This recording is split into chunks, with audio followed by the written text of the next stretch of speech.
Stay more comfortable, more concealed, and in the stand longer with Osseo gear. Premium camouflage apparel created for bow hunters by bow hunters. Osseo's revolutionary patented camo patterns and innovative features are designed to keep whitetail bow hunters totally invisible and dead quiet. Elevate your game with Osseo. Visit asiogear.com and take 20% off your purchase with code TRUTH20. Hey folks, I want to take a minute to give you a heads up about Tethered's latest gear. If you're serious about staying mobile in the woods, you've got to check this stuff out. Now, I've been using their Ultra Lock saddle, and now the SD saddle is available. And let me tell you, this thing is dialed. It's ultra light, super adjustable, and most importantly, it's comfortable. You're not going to be shifting around up in the tree wondering if your legs are going to fall asleep. Pair that with the Predator V platform, which is stable, lightweight, and has an angled front edge for comfort. This thing will give you plenty of room for those critical moments when you need to make a move on a deer. And if you're like me and you spend long hours in the tree, you'll appreciate the new Predator CFX platform. Carbon fiber construction that keeps it light, but tough enough to handle whatever you throw at it. This is the kind of gear that makes a difference when you're out there all day. And listen, if you're always juggling your gear like I am, Tethered's got you covered with the Universal Platform Pack. More rigid to make getting your platform in and out easier, and 2 sizes to fit the smaller and larger platforms. Whether you're hunting public land or heading to your favorite spot on the back 40, this setup makes carrying your platform so much easier. So if you're serious about getting in the game this season and hunting smarter, check out Tethered at tethered.com. Their gear will keep you lighter, quieter, and up in the tree longer, which, as we all know, is where the magic happens.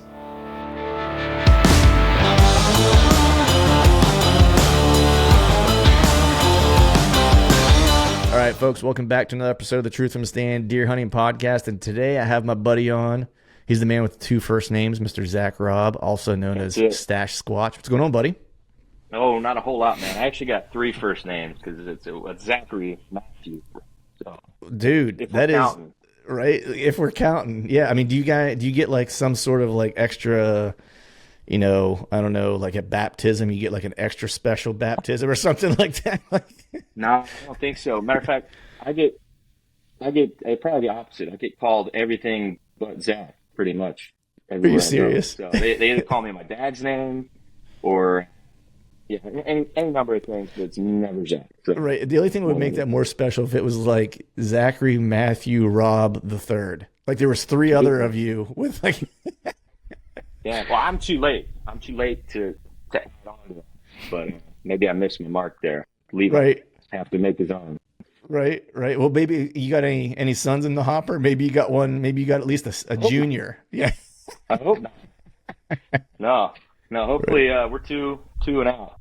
2 and out. So yeah, I hear you, man. We're 1 and done. We had our daughter when we were 30. I think my wife was 29. I was 30.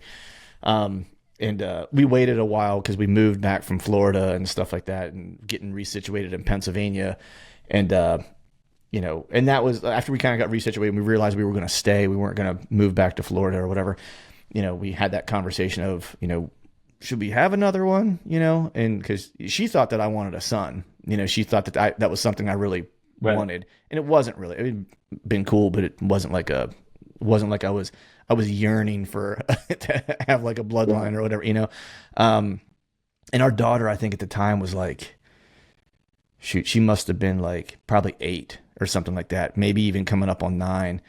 And my response was, no, I'm good. And I was like, we've been too far removed from the diaper, constant care, like they can't do anything for themselves phase. I was like, to where we started getting our life back. I was like, I can't imagine going back to what we used to do, That's a negative. Yeah. That's a net negative of going backwards, man. So how things been, buddy? How are things treating you in Virginia, right? Man, yeah. So this year's been interesting. Again, I'll never say that.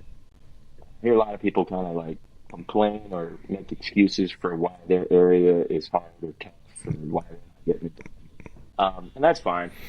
I don't have any excuses. Like, we have plenty of good deer around, at least in my caliber. I'm maybe not looking for a 160. I'm looking for a 160. But right. I'm settling for less would make me happy. But they are around, and there's enough that you have some confidence going into the woods. With that said, it's been an awesome year as far as encounters go. Mm-hmm. I've come closer on bigger deer, like, well, for instance, one deer in particular, I've had him for 3 years. Okay. I had him at 15 yards for 15 minutes, and Wow. just couldn't get a shot. So that hurt. But when I walk away from that, like, that was an incredible hunt. Got it all on footage, so really cool to look back on. Obviously, I wish I sealed the deal, but it just kind of adds more to the story of that deer. But no, I've had a great season, just nothing to show for it. You're right. Except for some cool footage. So I'm trying to stay optimistic as we keep pushing on. Season's going to be out before we know it. It feels like, with all the holidays coming up, but it's been an awesome season. So how about you? Man, I'm kind of in a similar boat as you, man. People probably, would think similar to you, where it's like, don't have anything to show for it, man. But I had a great year. I've hunted this year more than I've ever hunted, in the past. I think I ended up hunting like right around like 30 days from basically, October 5th to November 17th, roughly, right? Yeah. Doing a lot of sleeping in my truck and sleeping in my trailer, working during the middle of the day and stuff like that. And so fortunate. Working-ish. Yeah, taking some phone calls and, play work, planned work. And so from that regard, it was an awesome season. I spent a ton of time out. I was chasing a very specific deer this year, and I talked about that on a buddy of mine's podcast. I haven't really talked about it much here. And it was that this season was kind of an all or nothing for that deer, and so, which made for a really cool season. It was a very mature deer, learned a lot of lessons, learned a lot about the area that I'm hunting, because it was still kind of, I've hunted and scouted it for, this would have been I guess I scouted it and hung trail cameras on it for 3. This would have been like the 4th season, and really only hunted it a little bit last year and then all of this year. And so it was really kind of like the full first year fully dedicated to hunting it. And because of the way I was approaching it this year, it's like I learned a lot about that piece that I wouldn't have otherwise learned if I wasn't chasing that particular deer, And so, I'm just like, man, you got to take those things as blessings. You know what I mean? Like the opportunity you get to be out there and you get to learn and maybe get a little bit better. And look, man, a little bit of humility doesn't do you bad either, And I definitely had a great year last year, where I hunted 5 days, filled 2 tags, in 23, right? And killed a giant. And so it was like I was due, And so it's like, hey, man, I'll take my lumps. It's all right, And it'll be my turn later, and so that's kind of how I look at it, But I am looking forward to the rest of the season. I'll kind of take a little break. I don't know about you, but I always kind of feel real good about taking a little bit of a break when gun season comes in Pennsylvania. I hunted a little bit with my bow, but I like to take like a little bit of time, spend some time with the family, do the holiday stuff, Christmas shopping, put the tree up, decorate the house, like all that stuff to give back to the family a little bit before I kind of go on one last mini spurt, if you will, or after the holidays, and then I kind of shut her down after that. But it's, I don't know if you kind of do the same thing or what. Yeah. Thanksgiving, I guess before a wife and kids, always felt like 4 days of hunting to me. Mm-hmm. Not the case anymore, No. And that's good. Like you said, it's kind of a little break in the middle. Get your mind, my priority is always going to be my family. Mm-hmm. I have heavy, lofty goals surrounded by deer, but definitely it requires the family support to get it done, and so you got to give back to them too. Yeah. Our season on my side of the mountains, it's once muzzleloader comes in, which is like first Saturday in November, it'll transition to gun second Saturday in November, and then gun is in all the way until January. Okay. So, and I don't take the gun a whole lot anymore. I put some meat in the freezer this year with it. That's definitely the easier way to do that. Mm-hmm. And then kind of shift focus back for really the second and third week of December here can be an awesome time to find and just shoot a mega. Like this guy, I didn't even know about him. He just popped up. I think I killed him December 18th, but they come out of the mountains and other hollers that are over, somewhere that I haven't been or don't have any intel from, and they'll come out of there looking for that next doe that's catching that last cycle. So Yeah. those 2 weeks to me are a really good time to catch them moving. Matter of fact, on my mountain specifically, I was told the first year I hunted it, man, you're wasting your time if you're not doing anything, if you're up there a whole lot before the second week of December. And I was just like, you don't have bow hunt. Well, I struck out. It's taken me a couple years to get some familiarity with what's going on and some success up there, and encounters like this year's been incredible. But after eating tag soup the whole season, that second week of December rolled around, and everybody was up there with their rifles and whatnot. And I think 5 hammers were killed that second weekend of December. Oh, there you go. Maybe there's something to it, right? Maybe I don't know everything. So.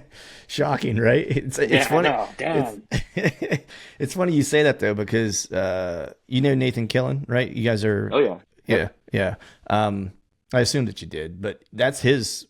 When he and I talked the last time, because that area I was hunting, this past year's big woods and mountain, right?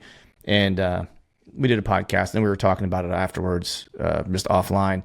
And he was just saying how much that exactly what you're saying, where he was like, man, he's like, to me, he's like, I don't really, not that he said he didn't really expect, he's like, but my takeaway is like, my don't get good until that first week of December. He's like, that's when, for me, when the game really kind of starts for him. Right. Yeah. And that was interesting. Like, I'm curious, like for you, are you that time frame, are you seeing more deer activity, or is it just you're seeing the deer activity you are seeing is typically going to be of a better caliber of animal? I think as a whole, I'm seeing more. Really? In the past 4 years. It depends on the area, though. I mean, I had a hunt. I took a rifle out last day of the season 2 years ago, and I was just kind of watching over a bowl that they frequent travel through, rooting around for remaining acorns, and there's still plenty of browse. I saw like 40 deer. Holy smokes. Which is a lot. Yeah. I mean, it was crazy. So I've had hunts like that where it just seems like a lot more in general. And I don't know if that's because they're all pulling from different areas down to one, and maybe I'm in the right area, or visibility certainly. So that's something to consider too. Yeah. But yeah, I mean, the big bucks that we're all after are certainly on their feet, pursuing further, doing things that they wouldn't normally be doing. So I think it's a little bit of both.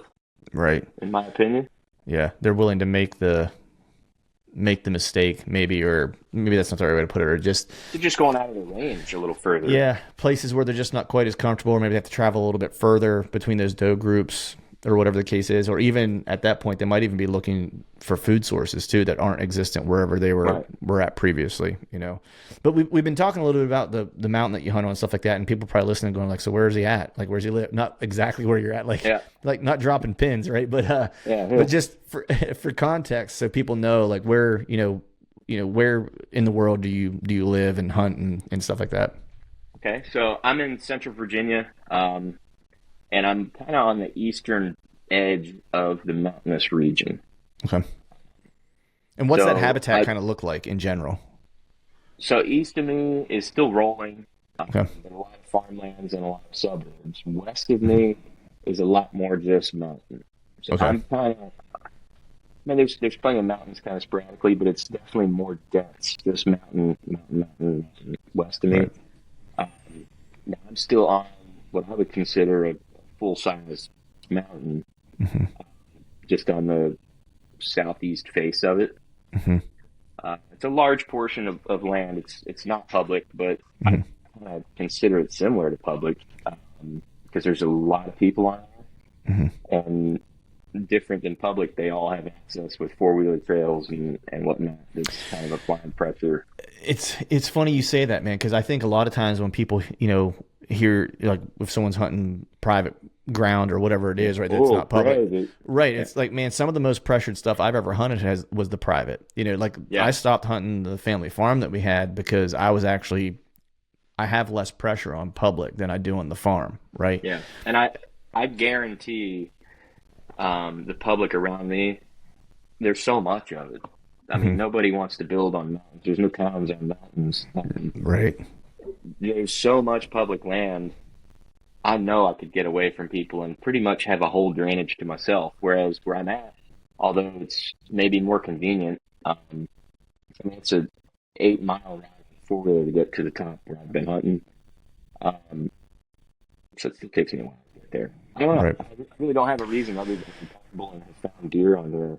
Well, that's the one thing, man. It's like don't leave deer to find deer. Like regardless of where you're at, you know what I mean? Like that's one of the things. Like I think oftentimes people get a little rammy, you know, and instead of just working the deer that they have available to them and that they are familiar with and they know, it's like they'll get disappointed in whatever it is, right? And they'll be like, well, I'm just going to go over here. It's like, well, you're just starting the whole game over again.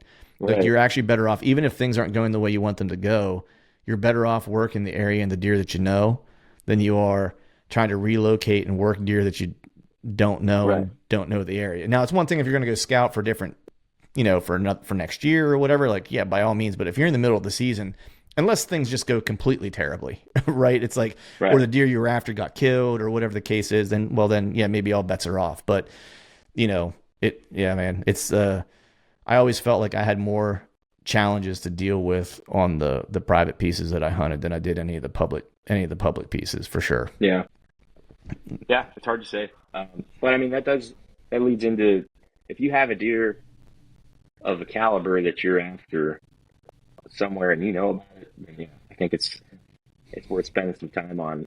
If you don't have the caliber of deer that you're after on the piece that you're on, and you're really dead set on that and not just killing the best that you have available, but you want to kill say a 140 or something, and you got 120s or 115s running around, you better go find one.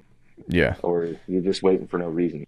Yeah. Yeah. I mean, it all comes down to what's the experience you're trying to have, right? Yeah.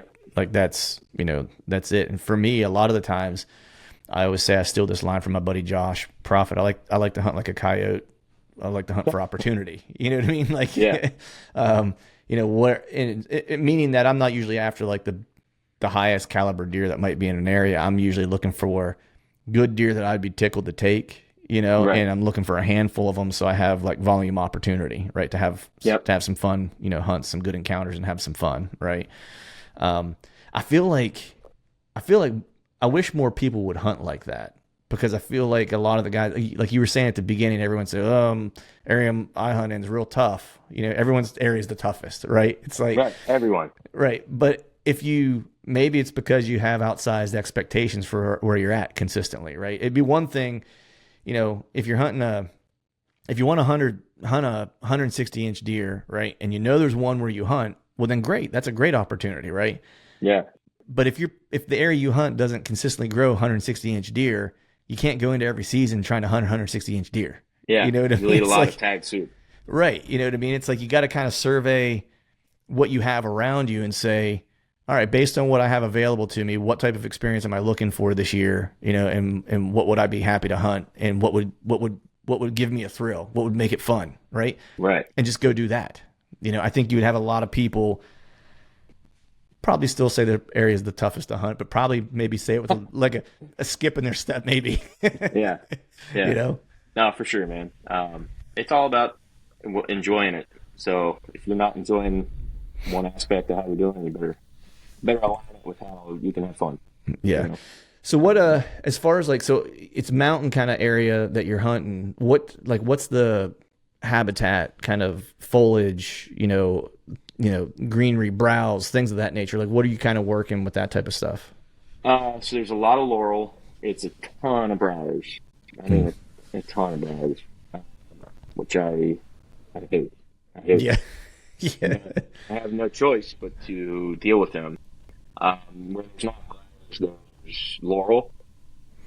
It's really thick. When I send people videos, they're like, "Oh man, that's thick." I'm like, "I'm in the open spot." Right. This is good.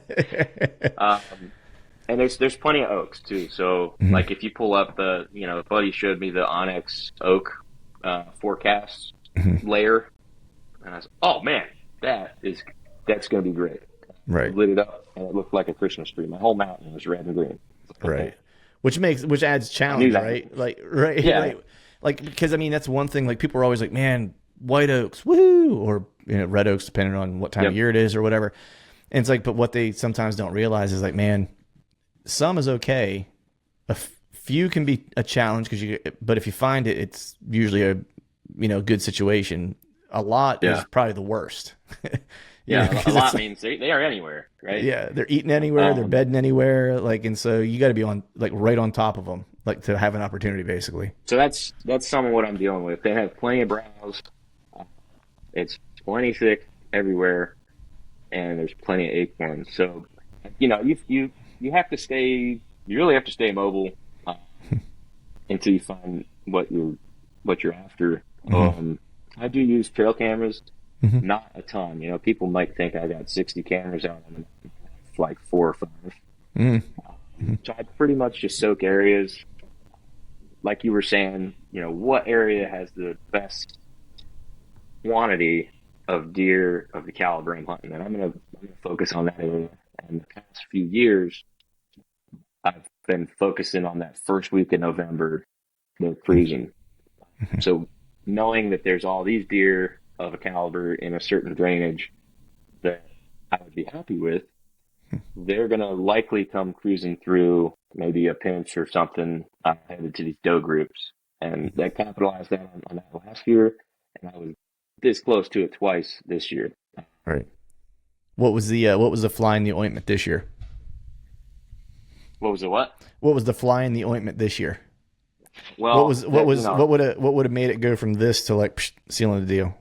Oh, so unfortunately, the first, yeah, the first one on it's a mega 8 pointer. He's 7 or 8 years old, super tall, super heavy, nice cage. I mean, world class 8 pointer.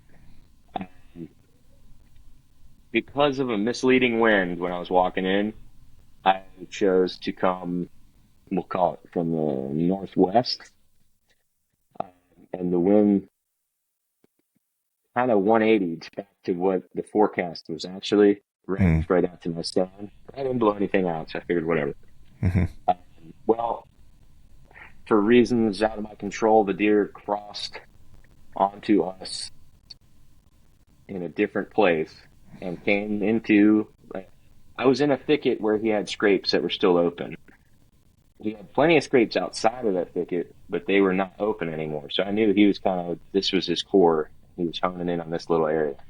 And a lot of does around too. So like this is his play area, I'll call it. Hmm. Um, because of a reason outside of my control, he went northwest and came in on and crossed my tracks at 15 yards, Oh man. coming into his scrape. And any other scenario, not being in the middle of a horrible thicket, 15 yards is great. If he Hmm. pauses there and I can get drawn back, I can get a shot. But there was just too much stuff between me and him and this caliber animal. And every time I push myself on a shot, like 40 yards, Hmm. something bad happens. I don't trim it. Yeah. So I didn't push it. Every time I try to push something, I learn a hard lesson. Yeah. So I wasn't, this deer, I was in awe being able to watch him for that long at that distance. And when I had my hand on the release and everything, we were just looking at each other. And yes, yeah, so close. The Isn't it second something? one, Isn't it something though when you get to spend that amount of time with a mature animal? Like, it's crazy. And yeah. the wildest thing is, I get pretty worked up.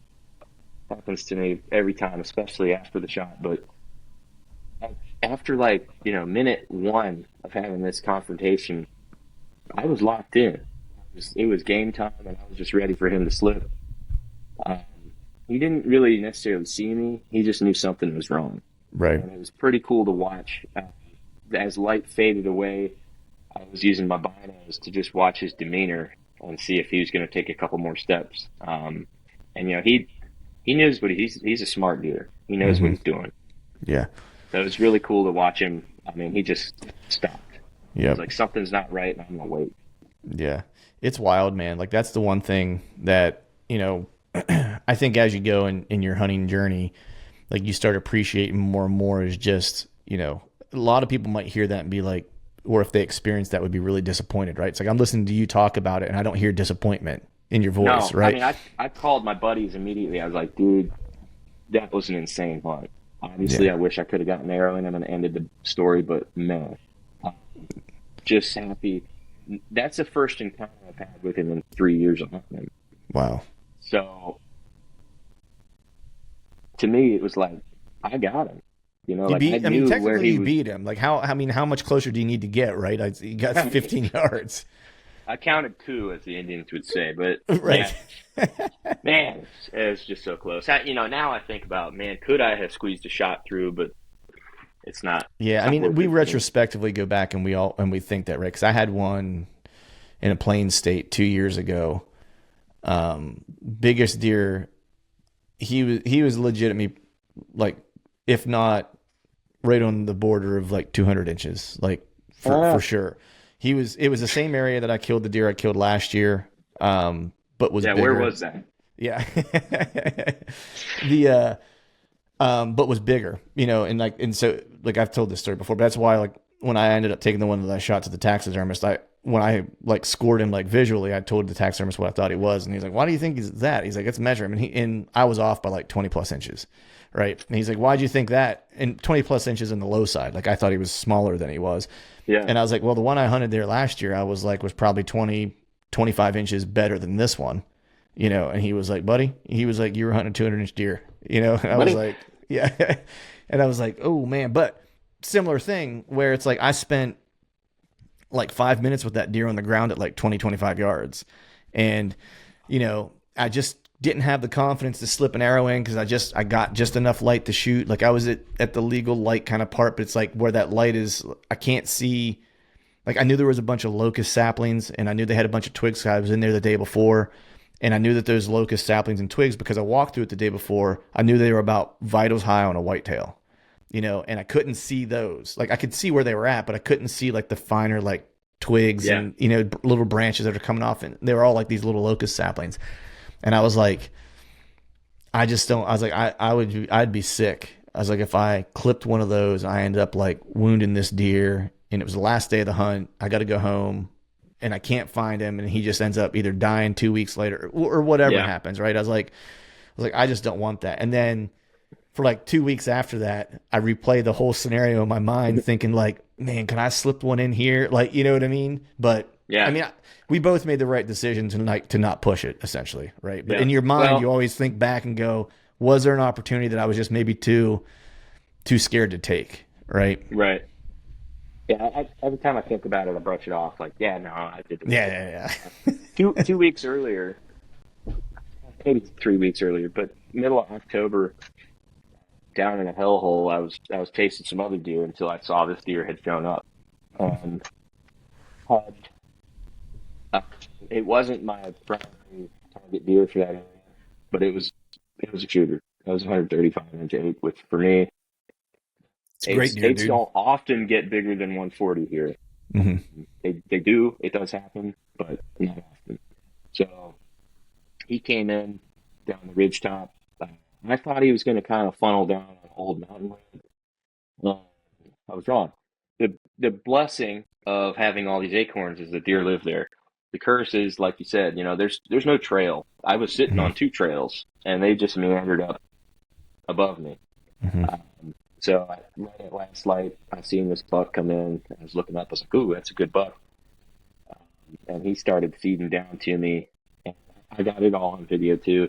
In a matter of like 4 or 5 minutes, I lost all light.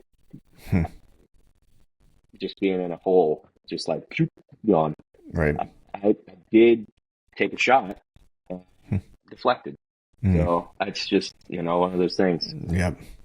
I was probably 23 yards and gone. Yeah. So that's two this year. That's two this year. It's two great encounters, man. I mean, and that's like in the area that you're hunting too. It's that, I mean, those I always say, I don't know how it is in your area, but I was talking to just buddies and I kind of chopping it up, you know, PA, you know, there is a lot of pressure in this state. I don't deny that. And we just aren't notorious. You know, we're not known for having mature deer like running all over the place, right? Like they definitely exist in pockets, and I don't want to tell any tales out of school here. Like we definitely have way better deer than I think on average than people think. I think the better deer live in very kind of like specific areas. They're just they're not everywhere, you know, they're not spread out, if you will. They're in specific kind of sections of the state and stuff like that is what you kind of find. But I always say, you know, in PA, man, if you can get one mature deer in bow range every season, that's a great year. You may or may not get to let an arrow fly, but just the fact that we don't have a lot of them, right? If you can get a 4.5-year-old deer or older within bow range of you one time during the season, dude, that's a win. Like you're winning. That's I tell people a lot. In the mountains here, especially with a bow, you get one chance. Mm-hmm. Yeah. Per year. You know, I work a full-time job. A lot of people probably think I work for Lone Wolf full-time. I don't. That's right. In addition to me and my dad run a construction company, custom homes, and we're hands-on. You know, I'm not in the office. I'm building. So with that, and having family and you know, trying to be the best dad I can be and remind and all that, I'm not out there every day. Right. You know, out there every other day. I'm like 2 hunts a week. Right. So yeah, you really get one encounter a year is what has been statistically in my past. That's what it seems like. Although this year it's been different. Yeah. I'm kind of organized my fitness and not letting that be an excuse this year. And I think that's helped me get down into places that I know nobody else is going. Right. And I'm not saying I'm scouting more, but leading up to the season, I pushed myself further and made the most out of each trip. Right. You know, a lot of little things to try to better my odds, and it did work. Yeah. I passed the deer a couple days after my encounter with the mega I was after. That, you know, looking back and questioning, because it was a good buck. That happens, doesn't it? It was. I mean, I'm talking. I was 5 feet up in the tree, and he came to 5 yards, and just kind of farted around for a minute. It was probably a low 130s 10-pointer, young deer. You know, it was a great buck though. But I'm happy I passed him. Yeah. I got the footage, and that's part of the reason I love to film. Yeah. To get to look back at that. But yeah, sometimes like, why did I? Yeah. Yeah. You know, I don't have 60 deer on the wall. You know, right? He would look real good right over here. Yeah. You know, got a spot for him. You know, but yeah. So it's been a cool year. I'm hoping maybe Big Homeboy slips up again as the second rut kind of cruises around. That's what I was going to ask you was, you know, kind of one, like, I guess you haven't heard of anybody shooting him. So you're probably thinking, I was going to say, so he should still be around. And, you know, what's your game plan for him, you know, as we get into, you know, late December and into January? The next 2 weeks, I mean, I just texted Glitsky from the stand the other day. It's nice to have guys like him. Oh yeah, killing in my contacts that, like, you know, I can bounce some ideas off, and a lot of times it's been validating. You know, 100%, like, dude. I mean, I think they're like, oh man, you're on the right track, dude. You're seeing the same things. And I'm like, oh, okay, cool. I'm not crazy. Yeah, well, that's the one thing is, like, it's nice having guys. It doesn't matter what it is. It doesn't matter if it's building stuff, right? Like having mentors. Like let's just call them mentors for lack of a better word, right? Like, because, you know, I've been doing this show for a long time, and, you know, through that I'm fortunate that I know a lot of guys now, you know what I mean, that are great hunters, like excellent hunters, right? Guys that I look up to, and I won't say I put them on a pedestal, right? Because I think that would make them feel funny, you know what I mean? But like guys that I look at and say, man, you know, if I keep working hard at this and I keep, you know, putting my time in and putting time in the woods and trying to, like, intently or purposefully trying to sharpen my woodsmanship, right? Like maybe I can, be close to what they are or what I kind of, how I think of them, just put it that way. Right. And there's so much value in having, a group of mentors that you can kind of turn to. Cause Nathan's one of those guys for me, it's like I'll text him stuff whenever I'm thinking of stuff. My buddy Greg Litzinger is another guy I bounce stuff off of all the time. Great hunter.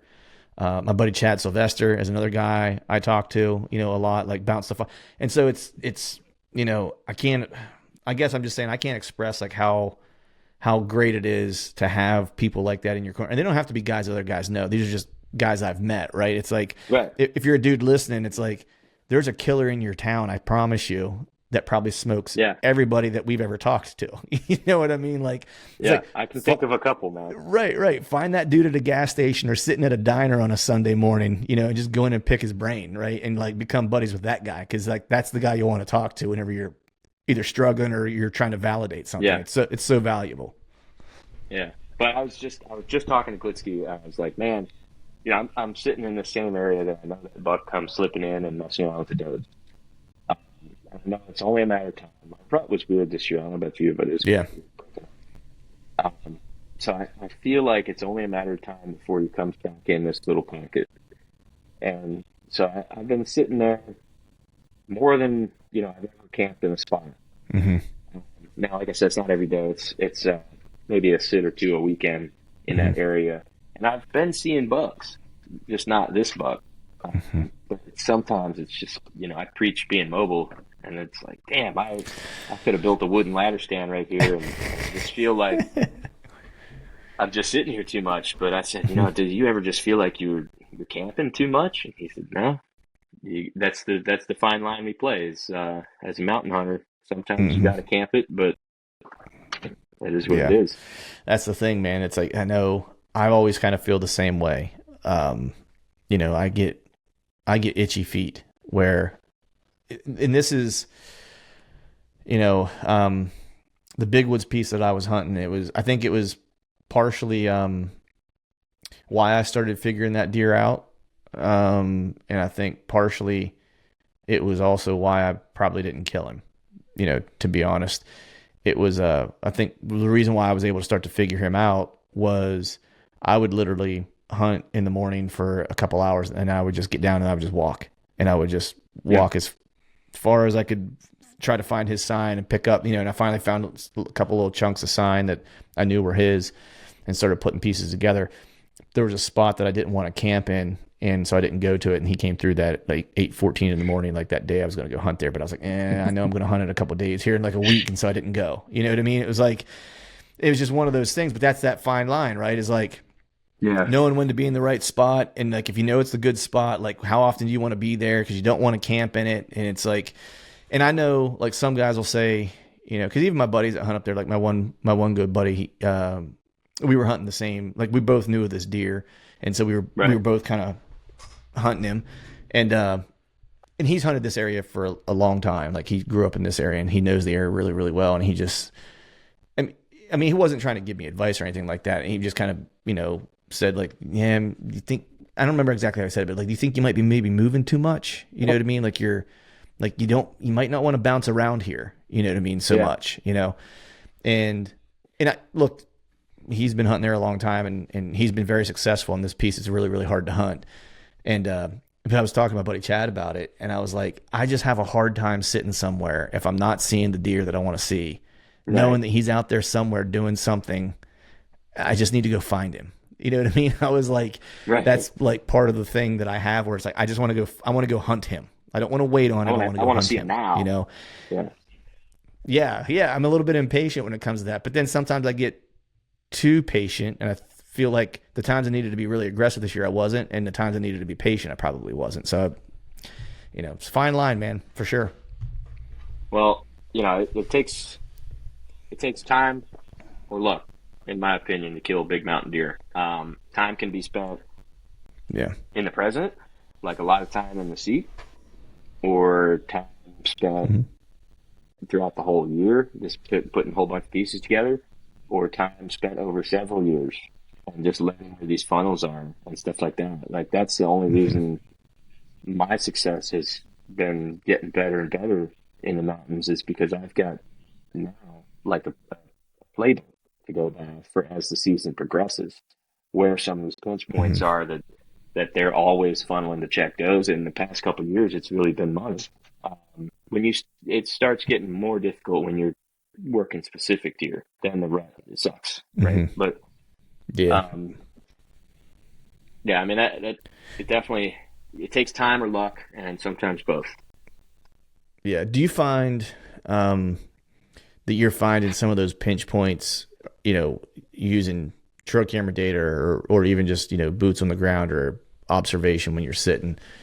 Are you finding some of those areas maybe turn on at different times of the year? Like a pinch point gets busier this week, this pinch point over Definitely. here gets busier this week. Yeah.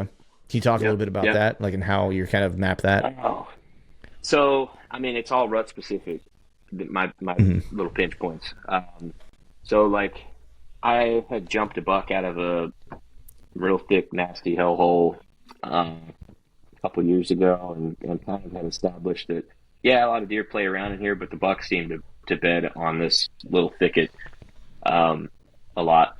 And then I knew that there was a bunch of does feeding pretty much, middle of November. The acorns start disappearing. So up until then, the does were always heavily feeding in this area. And a couple times I'd sat there in years prior, I'd have some 3-year-old bucks running around, and there was a mega signpost rub that a big buck was coming through there. Not often, but he was coming through at nighttime. So I kind of, I was gambling and just hoping he'd come through. So I sat that area a lot. Well, I saw a bunch of deer, a bunch of bucks cruising this ridge top and come checking the does. And the sign would always get super, like a ton of scrapes, ground scrapes all over. Tail end of that first week of November. I'd see it then and hunt it the next weekend, and it was too late. So, kind of capitalizing on that before it happened led me to killing that buck last year, where I killed a buck and a bear in the same sit. So that would be an instance where I just kind of witnessed it with my own eyes, and I was there for it as it was happening the next year, as opposed to after it's happened. I think it's really easy to see sign and think you're in the right spot when it was, that was last week. That's old news. Um, Yeah. a ton of scrapes Yeah. is I think, exciting no matter how you look at it, but right. Right. I think that's one of the hardest things. I think, especially, just thinking of, um, when I think of cameras specifically, right? Because I think, when guys start using cameras, um, when they first start using them, they rely on them way too much, right? And then yes, it becomes a little bit of a crutch. And I think some of it too is like, you know, uh, even scrapes as well, right? Because like a scrape is good if it's being used, right? Not so good if it's the scrape that's been tended 2 weeks ago or a week ago or 3 days ago or whatever. So right, you really have to know your deer to know which ones are really kind of in play and when they're in play, because a lot of times, like, you could say hunting hot sign that's been left means that they were already there and you're a day behind already, or you're 2 hours behind or whatever, right? And so you have to be really careful. And I think it's really that with trail cameras, where it's like people get a picture of a deer and they're like, oh, I'm gonna try to kill this yeah, deer. And it's like, man, you got one picture of this deer. yeah. Like, he could be anywhere now, right? It's like, In it's in the unless you mountains, get some that's like definitely consistency. yeah. I've never had that in the mountains. I've had that on some of the or farmland around here, but that was really nice, and those deer are super killable. In the mountains, I have Right. yet to see anything that kind of systematic, where I could Yeah. go in with 100% confidence he's here on these days under these conditions. But I haven't had that. Yeah. Not The saying only it can't thing that happen. I just haven't had it. the only thing I've ever found, in the mountain that I hunt is really kind of using cameras to know that the deer likes to spend this part of his time in this area, like in this general Yep. area. Because I might have a couple cameras in a whatever. It's not like a net necessarily, but in areas that I think deer are gonna pass through or Yeah. whatever. Because it's not like a ton of terrain, so it's not like there's funnels or anything. Um, And if I have him consistently kind of like, and it's not even every day, but it's like, oh, he's here in this area on October 5th. And then I got him over here on the 10th. It's like, I was going to say, it's like if it happens, like mine are actually like 5-day, almost seems like, it's not often enough a 5-day window that you could count on it, but it seems like they slip through it. I don't know. It's a hard. But the one thing I think it does though is because it's not so consistent. I can't rely on it to hunt the trail camera intel. Like I use the trail camera intel to know. I think I'm using it how you should use it. And it's that I know he's in this general area. Now I actually need to use my woodsmanship and boots on the ground and figure out where he's spending time. And I need to anticipate where he's going to go. I shouldn't be hunting where he's been. Right. And that's kind of, 100%. I think, and I think people fall into a trap of constantly hunting deer where they've been as opposed to where they're going. Right. Or what's the thing that they're going to look for next? Like what's the date? What's on the deer's mind? Right. How old is the deer? How is, like if it's a younger deer, and if someone's hunting a younger deer, like, and that's what they want to do, like, awesome. Like, that's what you should do. If that's what, if that's the experience you're looking for.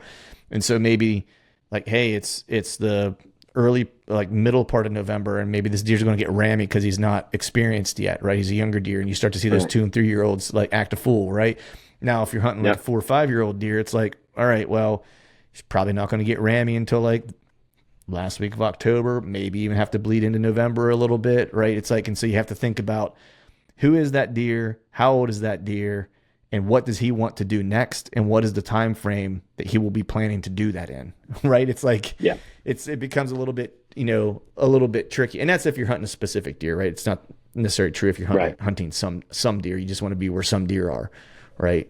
But I think it still holds true if you're hunting some deer. It's like you want to understand what deer in general are doing at those times of the year and during those specific kind of moments, and anticipate what they're going to look for. It's so hard to understand how many deer a trail camera misses. It's so easy for a deer to go around them. Like if you sit in an area where you have a trail camera, and like, man, there's a ton of deer around here, and they come from that area. I mean, they're not on your camera. Maybe they went around it or whatever. I actually I bought some cell cams last year. Thought this is great. Saves me a ton of time going up in the mountain. I'm still not, gonna hunt it like, oh, he's there and he run up in the mountain. That doesn't work. But just to know that they're coming through there and have some confidence leading up to September, October, whatever. I was getting, actually, it was the buck and hunt. I was getting them pretty frequently on a bench coming up the mountain. All throughout September, and it kind of petered off right at the last week of September, like you'd expect. It's like, damn, well, whatever. I didn't even put much faith in that area because I wasn't getting the pictures. I'd get some, the check-in pictures, some pictures of the doe, whatever. It wasn't until this year I went to swap batteries and stuff like that. Took that camera and I put the SD card in. I had tons of good bucks daylight in October. They just never sent. It's like that was a hard lesson. It's like that was stupid. I had to let the camera tell me where I should and shouldn't hunt. Yeah, that's one of those things, man, where like I've had to break myself of that. Where, say, I do a camera pull, right, and I put a camera somewhere and like, wherever it might be, right. And say maybe it's an area that I've either maybe run cameras before or I've hunted it before, and I kind of know a little bit about it. Maybe let's just say, for example, right? And I go back and I pull it and there's no like decent bucks on it, right? That's where, because I've done that before too, where it's like where I've gone and I've actually hunted the spot. This actually happened to me 2 years ago. I knew of a deer that was in the area. It was one of the deer that I wanted to kill. He showed up in like September. Didn't really ever have him again. Like he showed up one time. I knew of him from the year prior, but he was like a one and done. And I went into this spot to hunt anyway. He wasn't showing up on camera at all. It was a scrape. And I don't often hunt near my cameras, but this was one of those areas where this scrape is like a community scrape. And it's just like a dynamite spot, right? And it's like, I'm going to hunt the scrape, right? And so the deer I wanted to kill came in ran another buck off, bedded about 30, 40 yards from me, downwind of that scrape, scent checked that scrape, bedded there for 2 hours, and I watched him, got up and walked away.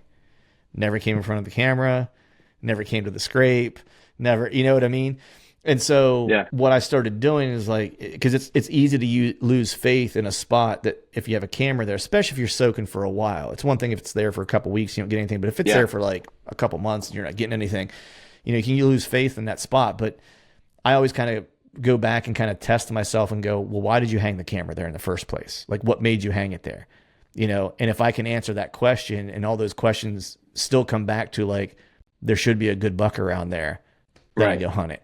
If it's a place I'm just qualifying, I maybe won't throw a hunt at it. But if it's a spot where I'm like, man, there's 2 trails that come in here. It's the end of October. Yeah. There's a doe bedding area that's here. And I know there's an acorn flat right over there. Like a good buck is going to be in that area. You know what I mean? Right. It's like, so I force myself to do that now. Yeah. Exactly. That was a hard lesson learned for me. It's like, damn, I knew better than that. Yeah. But I let the camera tell me what to do, and it cost me. This year I haven't been doing that. I mean, I don't really have a camera even when I've been sitting. I just know that they're coming through there, and he's coming through there. So, right. You got to use some general woodsmanship to kind of lead your direction and ditch some of the technology. I won't say all of it. Because I still like soaking an area. Yeah, I think technology is helpful. You know, I think especially when guys are working guys and they have 2 days a week or 1 day a week or whatever it is to get out, right? It's helpful because you can get up this. It's like having cliff notes, right? So you can get up to speed on something real quick. It's like, I don't get all the answers to the test. I just get the information that I need. It's going to be critical, right? Yeah. Help you make some decisions, right? Like for me, I think like technology is good for that. Like that's what I like about it. But you know, I think it does become bad whenever it's like something that people just wholesale start to rely on because, you know, it'll lie to you a lot too, you know, and especially if you're a newer hunter or maybe just not as, you know, seasoned or whatever, you know, you'll take those lies for gospel and make some really bad choices, you know, that might, you know, put a damper on your season or whatever the case is, you know what I mean? And sometimes it goes on for years. You know, it's not even that it's like just this year. It's like sometimes someone might continue to make that same mistake unless they have someone, you know, in their circle that, you know, knows more than them and can kind of give them some advice or whatever. But yeah, it's a double-edged sword, man, for sure. As most things are in life. Yeah. Yep. The downfall of technology. But no, man, I mean, getting out there and enjoying the woods and checking it out. You can't replace using your own eyes and brain. I think that's a huge part of it. Yeah. And then you have like, you know, and I don't want to say things are easier, but you know, every year the hunting space, just like the gear gets better and better and allows you to, you know, to be more mobile, to be lighter, to get into the little tree that you couldn't get into before. You know, it's like there's a lot of technology advancements to take advantage of that do help the hunter, I think. You know, so I don't want to throw the baby out with the bathwater, you know, necessarily, right? Yeah, because I think all those things are great. Obviously, I work for Lone Wolf. This little .5, 3 years ago, if you'd have asked me, I'd have said I'd never sit my ass on that tiny thing. But it has allowed me to crawl through. I got it right here. It has allowed me to crawl through all these thickets. It just fits in my profile so well. That has been huge for me. I even went back to the regular compact sticks the other day. Just a little bit of standoff sticking up was catching on like 60% more crop as I was walking. I was like, no. So back to the doubles I went. Just to streamline, that aspect of things. And I wouldn't even call that technology, right? Because there's no computer or nothing like that. But definitely advancement. It's just an advancement in our gear. You know what I mean? It's like that's what it is. It's funny. This year's one of those years where, you know, I started hunting. I hunted probably more. I don't hunt off the ground a lot in Pennsylvania, but this is one of those years where I actually hunted off the ground a lot more than I had in the past, and I'm finding myself doing it more and more. That's Just cool. With your bow? for the just for the purposes of being more mobile, like so I can move if I see deer like 60 yards or whatever, I can just get there, right? Or Yeah. like you were saying, like hunting those thickets and stuff like that. Because the one spot that I thought I knew he was spending time in here because I found his sign in there and stuff like that, but it was so thick in there that you couldn't be in a tree. You would never be able to get a shot because it was just so just crossed up with crap everywhere, to where it's like as soon as you got 4 foot off the ground, I might have one shooting lane at 5 yards and it's this big. You know what I mean? Like that's it. I'm playing a little bit of that, man. It's tough. Yeah. But it almost worked, and it almost worked again. Yeah. So I started hunting off the ground a lot in those setups because, at least then I was able to get like a 15-yard shot, or I might have two or three shots where one's like a 10, one's a 15, and one's a 20 that I can get as long as he takes this line or whatever the case is. You know what I mean? And so it was just the benefit of that. It was why I started kind of doing it. And I like hunting off the ground. Like that's one of my, I do like to do it. Like I like to be eye level with them if I can be. It's just, it's super cool. Yeah. But there's also like, being in a tree, it's like, I feel like I can sometimes, it's funny because like sometimes I feel like I can cheat the wind better on the ground. And then sometimes I feel like I can cheat it better in a tree. It just depends on the setup. But this particular spot, it was one of those places where I would have gave anything to be able to be in a tree. Like it was one of those, you know what I mean? Yeah. Dude, that's the beauty of this little thing. I mean, it doesn't weigh nothing. You can fold it up like a seat. But I mean, a lot of times, dude, I'm only 6 feet in a tree because I'm dealing with, 7 foot tall brush or whatever. Mm-hmm. I don't know if it's laurel or not that this little area's got, but most of it's about head height. So if I can just get up to where I'm slightly elevated and can have some shooting lanes, I'm happy with that. Last thing I want to do is be way up in the dead zone of no brush, with no cover at all. So there's something to be said for, you don't have to be super high, in my opinion. No, I typically, I would say at the highest anymore, it's like when I climb, it's probably only max probably 15 feet. Like, and usually more often than not, I'm probably closer to like 10, because to your point, it's like, I'm usually just climbing just to where I can see over whatever it is I need to see over, and that's about it. I don't know, just over time, it's like, I feel like I get skylit a lot more if I'm too high, right? I think I have in the past. And, I don't like the high angle shots. That's the one thing that just, that's just another thing to kind of account for, right? That can go wrong. It's like so the lower I am, the flatter the shot's going to be, the less likely it's going to be too high or too low or whatever the case is, right? It's the other benefit of being on the ground, man. It's like that shot angle is like money. It's like you're practicing yard. Dude, I don't know. There's something else that's super thrilling about, whether you're at 5 foot or 8 foot or on the ground, having a deer 5 yards, and like you can hear him breathing. Oh man, it's just the biggest thrill. Having that 10-pointer that I probably could have or should have shot. Just being right there with him, that was so cool. Yeah, it's just the sounds that they make, and like I remember what it was like 3 years ago. Maybe there was a deer. It was a deer I knew of. It wasn't like necessarily. There was 2 deer actually. One I was willing to kill. One I was going to give a pass, and the one came through that I was going to give a pass, and he got a pass. The one I wanted to kill came in. Yeah, the one I wanted to kill, he came in, but he stayed and made a scrape and stayed behind brush. I never got a shot. He was like at 15 yards, but just never gave me a shot. But the one that I was giving a pass, he was a really cool buck. I got him on film and stuff. Like I filmed him for a while, but he literally walked right underneath me and was just sniffing the scrape that was there. And like listening to him smell was wild. I mean, because I've heard them breathe and stuff before, but like he was intently like trying to he was picking up scent. You know what I mean? He was checking to see what other deer had been around or whatever. And it sounded like a freaking vacuum cleaner. Like you could almost hear like like the valves open and close, like and I know they're not valves, right? But that's kind of what it sounded like. It reminded me of, like, it was like shutting off and opening up, shutting off and opening up, like pulling scent in. And I was like, it just made me think of like how strong their nose is, right? To make like how much air it sounded like, the amount of air it sounded like he was sucking in was insane, you know? Yeah.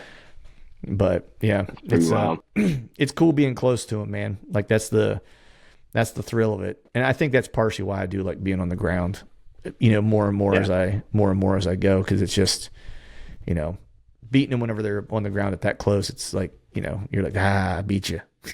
I got you. Even if it's a doe, you're like, I got you, you know? Right. Dude, I've played that game with a lot of does this year, and it is, man. I just like being around deer, but all types.